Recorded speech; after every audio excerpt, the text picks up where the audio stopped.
Յոլյան, դուք Սյունիքի մարզի երկրորդ խոշոր բնակավայրի բնակիչ եք, բարձր պաշտոններ եք զբաղեցրել եւ բնականաբար բազմաթիվ առիթներ եք ունեցել գնալու մարզկենտրոն Կապան եւ դա արել եք միջպետական ճանապարհով, ինչպես որ դա արել ենք մենք բոլորս։ 2018 թվականին Հայաստանում արտահերթ խորհրդարանական ընտրություններ էր եւ այդ ժամանակվա վարչապետ Նիկոլ Փաշինյանը նույնպես հնարավորություն ուներ Գորիսից Կապան գնալու միջպետական ճանապարհով։ 2020 թվականին սահմանադրական հանրաքվերն այդ քարոզարշավը սկսել էր Սյունիքից եւ Կապանից Գորիս էր գալի նույն այդ ճանապարհով։ 2021 թվականին արդեն նա նորից վարչապետ էր, բայց կարողանում էր Կապանից Գորիս գալ ռուսական զինվորների եւ ռուսական դրոշի ուղեկցությամբ։ Պատկերացնում եք, ասենք նսեմ ասման ինչ զգացողություն է յուրաքանչյուր հայ քաղաքացու մոտ, երբ որ գիտի, որ իր երկրի ղեկավարը երկրի տարածքում կարող է ճամփորդել միայն ռուսական դրոշի ուղեկցությամբ, որպեսզի անվտանգ լինի։ Իսկ 2026 թվականին այդ նույն վարչապետը նույն պաշտոնում այդ ճանապարհով առհասարակ երթևեկելու հնարավորություն չուներ, որովհետև այլևս ոչ մի դրոշ նրա անվտանգությունը չի կարող ապահովել։ Հիմա ընտրվելով հանձնաժողովի նախագահ, ես գիտեմ, որ հանձնաժողովները արտագնա այցելություններ են, նիստեր են կազմակերպում, այլ որ ձեզ խնդրեմ, կամ դուք նախատեսում եք կազմակերպեք 26 թվականի ուրախ ավտոբուսի ուղևորների այցելությունը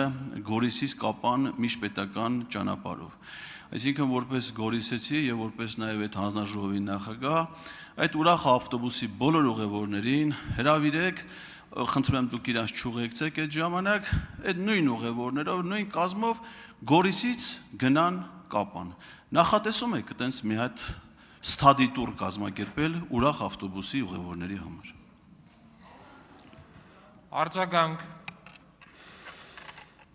Պարոն Ղազարյան, շատ ցավով պիտի ասեմ, որ մեր օրյա իրողություններում դա հնարավոր չէ,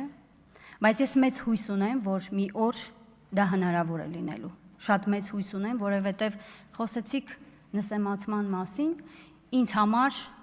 այդ տարիներին ամենամեծ շոկը նա էր, երբ որ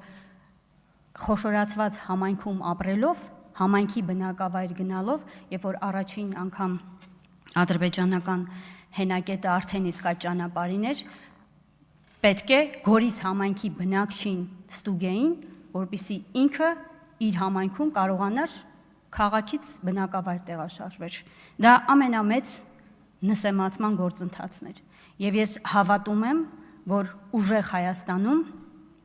ուժեղ բանակցողի միջոցով մենք կարողանալու ենք երկրում իրավիճակ փոխել։ Ես դրան հավատում եմ։ Ես Հայաստանի ուժեղ ապագային հավատում եմ։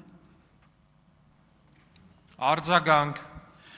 Տիկին Յոլյան, շնորհակալ եմ պատասխանի համար, միաժամանակ ուզում եմ հիշեցնել, որ 21 թվականին դեռևս ձևավորված չէին սահմանային հարցերի հանձնաժողովները, որոնք ստեղծվել են 22 թվականին,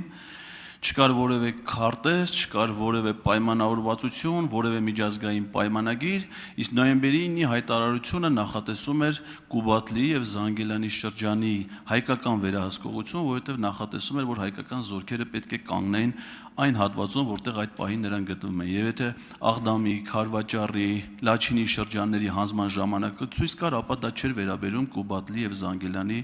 շրջաններին, այսինքն դա նաեւ ապօրինաբար է հանձնվել։ Բայց եթե ամեն դեպքում դուք այդ տուրը կազմակերպեք, խնդրում եմ չմոռանաք ուղևորներին տրամադրել կուկուռուզ,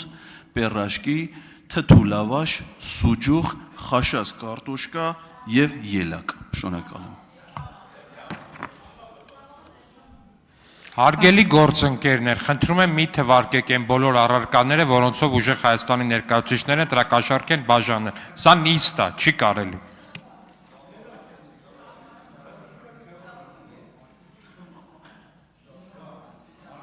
Արձագանքեք Տիկին Յոլյան, այո, պարոն Վարդևյանը ճիշտ է, ոչ թե բաժանել, այլ ենթադրաբար բաժանել։ Պարոն Ղազարյան, ցավոք ունենք այնինչ ունենք, բայց նորից եմ կրկնում, ես հավատում եմ, որ մենք ունենալու ենք ուժեղ Հայաստան բոլորովին այլ իրողություններով։